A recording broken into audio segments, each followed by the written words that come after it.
أعوذ بالله من الشيطان الرجيم. بسم الله الرحمن الرحيم.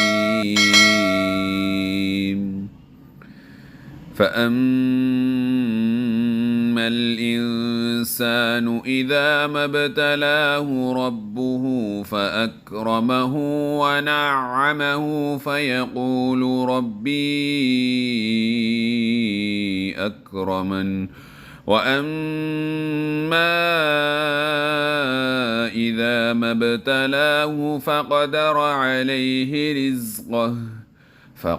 عليه رزقه فيقول ربي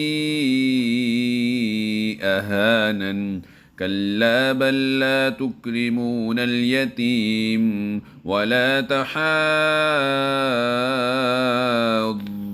على طعام المسكين وتأكلون التراث أكلا لما وتحبون المال حبا جما.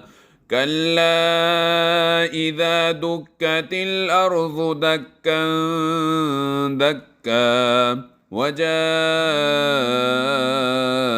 ربك والملك صفا صفا وجيء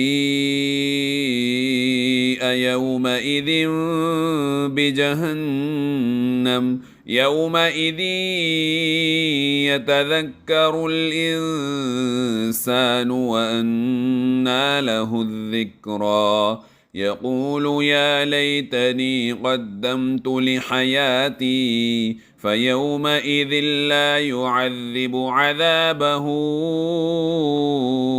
أحد ولا يوثق وثاقه أحد. يا